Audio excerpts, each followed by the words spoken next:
Assalamu alaikum students. Welcome to another session of our online classes. तो हमने last chapter जो है वो कर लिया था, उसके क्वेश्चंस भी हमने कर लिए थे. अब नेक्स्ट चैप्टर है हमारे पास इंकलिंग्स फ्रॉम द डार्क. ये एक पोइम है और ये पोइम लिखी है रहमान राही ने. ठीक है,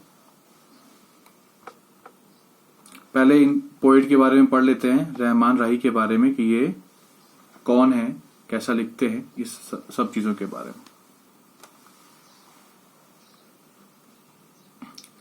रहमान राही born 1925 is the most outstanding modern Kashmiri poet. ये जो जदीद जितने भी कश्मीरी पोइट हैं, कश्मीरी शायर, उनमें से जो है सबसे ज्यादा बेहतरीन जो हैं, वो सबसे अच्छा लिखने वाले पोइट हैं, शायर हैं. A former professor of Kashmiri and also a professor emeritus at the University of Kashmir. He is the author of several books of poems and literary criticism. ये कश्मीरी के प्रोफेसर हो रहे हैं, कश्मीर यूनिवर्सिटी में ही इन्होंने पढ़ाया है और अब वहाँ के प्रोफेसर एमरिटस हैं. और बहुत सारी इन्होंने बुक्स लिखी हैं, पोएम्स लिखी हैं और क्रिटिसिज्म के ऊपर भी किताबें लिखी हैं. He is the recipient of numerous literary award including the साहित्य अकादमी अवार्ड. बहुत सारे अवार्ड इनको मिले हैं और उनमें से एक अवार्ड है साहित्य अकादमी अवार्ड, जो कि इंडिया का सबसे highest literature award, literary award है. Kabir Samman and the American based Irfan Kathwari foundation award. Kabir Samman भी इनको मिला है और अमेरिका में जो मिलता है इरफान कथवारी फाउंडेशन अवार्ड, वो भी इनको मिला है. He is the first and so far only Kashmiri writer on whom साहित्य अकादमी हैज conferred its fellowship. और ये अकेले ही वाहिद ऐसे कश्मीरी राइटर हैं जिनके ऊपर साहित्य अकादमी की फेलोशिप है. Inklings from dark is the English rendering of one of the Rahi's most powerful Kashmiri poems, पाई छू जुल्मते वुजन. ये जो पोइम हम पढ़ने वाले हैं, इंकलिंग्स फ्रॉम डार्क, ये उनकी एक कश्मीरी पोइम है जिसका नाम है पाई छू जुल्मते वुजन. उसकी जो है इंग्लिश रेंडरिंग यानी उसकी ट्रांसलेशन है इंग्लिश में. अ हाईली इमेजिनेटिव सिंथेसिस, एक बहुत ही ज्यादा इमेजिनेटिव है, बहुत ही ज्यादा तखयल इसमें इस्तेमाल किया गया है. ऑफ वेरियस क्रिएटिव इम्पल्सिस, काफी सारे क्रिएटिव इम्पल्सिस का इस्तेमाल. The poem can lend itself to diverse interpretations. और इस पोइम की एक खास बात यह है कि इसके अलग अलग टाइप के इंटरप्रिटेशंस किए जा सकते हैं, अलग अलग मतलब निकाले जा सकते हैं. The translator has tried to retain the richness of the original as far as it is possible in translation. Translation करने वाले ने कोशिश की है कि इसकी जो रिचनेस है, जो इसकी मेन थीम है और मेन जो इसका मतलब फाइबर है, उसको रिटेन करने की जितना भी ट्रांसलेशन में हो सकता है. तो आइए हम इस पोएम को पढ़ते हैं. उससे पहले प्री रीडिंग में देख लेते हैं कि क्या कहते हैं. Complete the given web chart with words that you can associate with darkness. Darkness के साथ आप कौन कौन सी चीजों को जो है वो जोड़ सकते हैं, कौन कौन सी कंसेप्ट को और कौन कौन सी फीलिंग को जोड़ सकते हैं, उससे इस चार्ट को पूरा करें. जैसे डार्क हो गया यानी अंधेरा, तो एक फीलिंग आ गई फियर यानी डर की. डिस्पेयर यानी थोड़ा सा दुख सा, मतलब मायूसी सी आ जाती है. और क्या हो सकता है, फ्राइटनेस आ जाती है, फियर आ जाता है, और सुपरस्टिशन आ जाता है.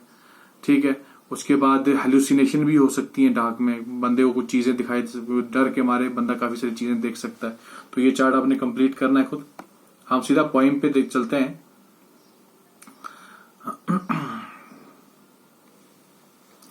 Yesterday night my sleep driven off and the thread of my fancy slit.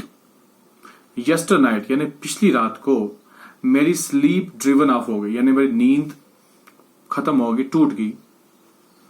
And the thread of my fancy slit, और मेरी फैंसीज का यानी मेरी ड्रीम्स का, मेरे ख्वाबों का जो धागा था वो कट गया, वो टूट गया. I spied an eagle in the wild shadows of my mind. मैंने स्पाई किया यानी देखा एक ईगल को, एक चील को, in the wild shadows of my mind, मेरे जहन की वाइल्ड शेडोज में, यानी मेरे जहन की उन चीजों में जिस पे मेरा कंट्रोल नहीं था, उन हेलुसिनेशंस में या इमेजिनेशंस में. On its beak in the same old fashion smouldered the blood of the dove. इसकी बीक यानी इसकी चोंच पे चोंच जो थी ईगल की उसमें क्या था, जैसे पुराने तर्ज पे होता है कि ब्लड लगा हुआ था डव का, यानी कबूतर का जो है खून जो है उसकी चोंच पे लगा हुआ था, बिखरा पड़ा हुआ था। Whose feathers were shed by hilltops into the atmosphere, और वो डव, वो कबूतर जिसके फेदर्स, जिसके पंख जो हैं वो स्कैटर हुए थे, यानी बिखरे पड़े थे उस पूरे हिल टॉप में, उस पूरे उस पहाड़ी इलाके में, उस ये पूरे एटमोस्फेयर में। Turning my head on the pillow I sighted a deep dark catch. मैं थोड़ा उठ के बैठा और मैंने नहीं सॉरी उठ के बैठा नहीं, मैंने अपना जो है हेड जो है वो टर्न किया पिलो पे और मैंने देखा एक डीप डार्क कैच। डीप यानी गहरा, डार्क हो गया अंधेरे वाला, कैच होगा एक ओपनिंग यानी एक खला देखी। And rose and leaned my back against the wall, और मैं खड़ा हुआ मतलब उठ के बैठ गया और मैंने अपनी पीठ दीवार के साथ लगा ली। With the cool of the winter in the marrow of my breast, और जो विंटर का कूल था यानी जो ठंड थी वो मेरे चेस्ट के मैरो के अंदर, मेरे चेस्ट के अंदर, मेरी छाती के अंदर चली गई, यानी मेरा पूरा जो जिस्म है वो ठंडा हो गया। My lips froze dry as whisperings reached me from outside the window, मेरे होंठ जो है वो सूख गए जैसे ही विस्परिंग जो है वो बाहर से आई खिड़की से अंदर, यानी मुझे कुछ आवाज सुनाई दी, मुझे कुछ विस्परिंग यानी गोशा करने वाली आवाज जो है वो सुनाई दी मेरे विंडो के outside. The snowflakes were sailing into the shelter of the crevices, snowflakes जो है यानी जो इसके टुकड़े हैं बर्फ के, वो क्या कर रहे थे, वो सेल कर रहे थे मतलब वो ऐसे हवा में तैर रहे थे इनटू द शेल्टर ऑफ क्रीविसेस, उन गैप्स में जो कि गैप्स वहां पे बने हुए थे। Not a mouse did creep from under the box to the store cabinet, कोई भी चूहा जो है वो नहीं निकला या भागा बेड के नीचे से या कहीं से स्टोर कैबिनेट की तरफ। In place of my upper garment a cat hung by the hanger, और जहां मैंने अपने कपड़े रखे हुए थे वहां मेरे कपड़े जो हैं उनके ऊपर जो है एक बिल्ली जो है वो क्या कर रही थी, हंग यानी लटकी हुई थी हैंगर के साथ। Rubbing my eyes I try to pull the quilt to my cold back, अपनी आंखें मलते हुए मैंने क्या किया कि उस रजाई को अपने ऊपर खींचने की कोशिश की क्योंकि मैं ठंडा हो रहा था। But oh the kangri shook and the cold helpless ashes kissed my feet, लेकिन ओह ये क्या हुआ, मेरी कांगड़ी जो है हिली, और कांगड़ी हिलने से क्या हुआ कि वो गिरी और उसके बीच में से जो ऐश थी यानी जिसको हम अपनी जबान में सज्जी बोलते हैं, वो ठंडी ऐश जो है वो गिरी और मेरे पांव को चूमा यानी मेरे पांव के साथ लगी। वाइल द आउल हुटेड आउटसाइड ओह वो टू यू ओ वो, और इस दौरान जो उल्लू था वो बाहर ये आवाज दे रहा था ओ वो टू यू यानी तुम्हारी बर्बादी हो, तुम्हारी बर्बादी हो। Fain would I have raised a cry of lament and my heart stood by me, had my heart stood by me, इस बात से जो है मैं काफी ज्यादा क्या हुआ, परेशान हुआ और काफी ज्यादा मुझे दुख हुआ।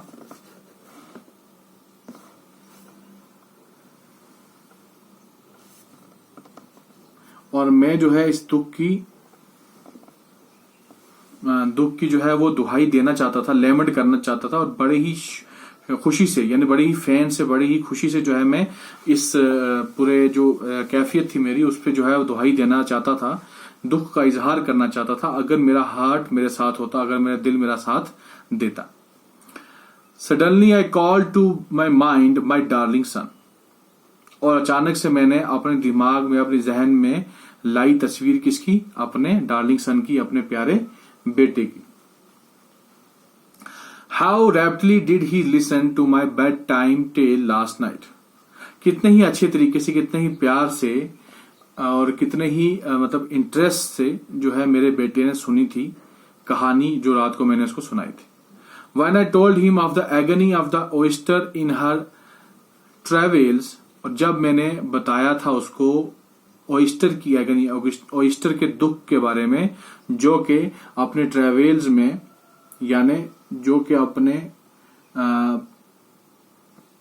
परेशानी में यानी जो कोई हिम्मत करता है वो, और जो कि अपनी परेशानी और दुख में और मतलब दर्द में जो है वो क्या करता है, यानी ऑयस्टर क्या करती है, झेलती है जिस दर्द को।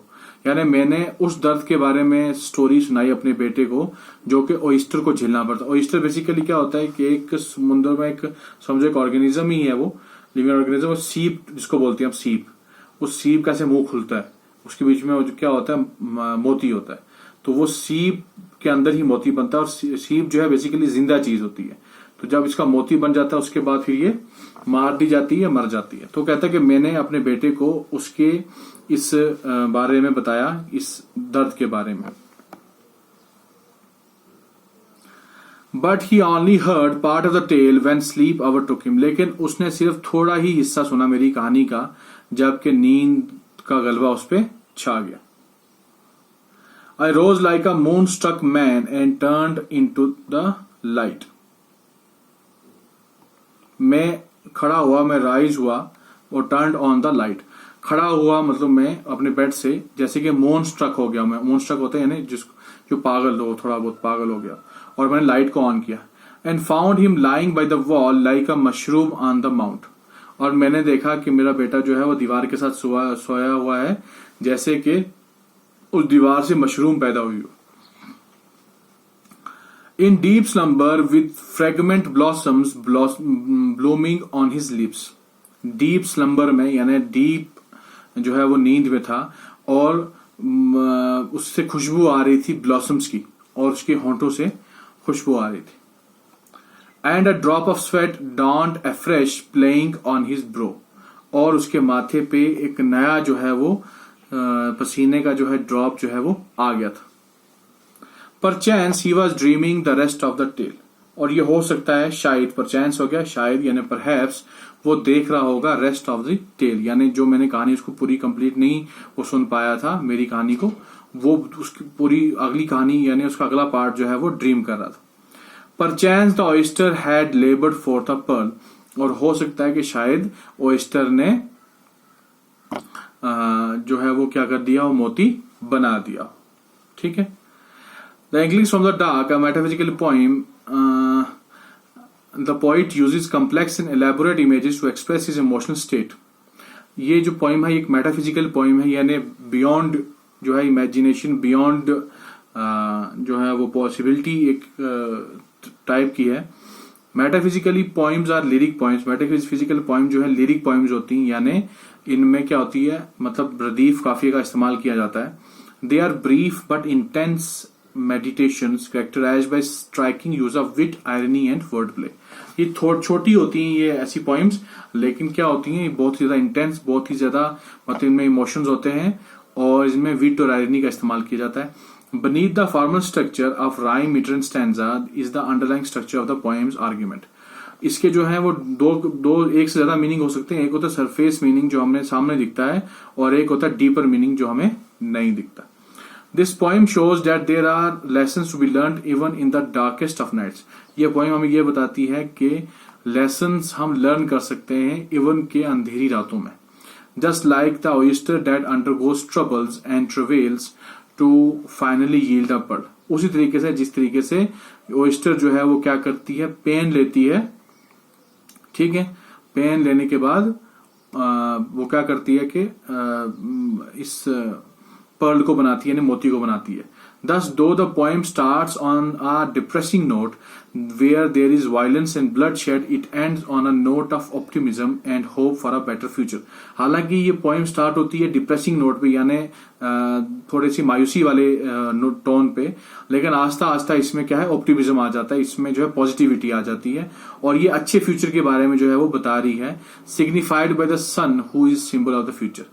और ये फ्यूचर हमें कहाँ दिख रहा है, ये जो सन के बारे में बात की, बेटे के बारे में, जो कि सिंबल है फ्यूचर का। इसको हम यहीं तक रखते हैं। आपको ये करना है कि इसको एक बार रिसाइट करके जो है वो ग्रुप में शेयर करना है वॉइस रिकॉर्डिंग, और उसके क्वेश्चंस हम कल करेंगे। आज के लिए इतना ही। अल्लाह हाफिज।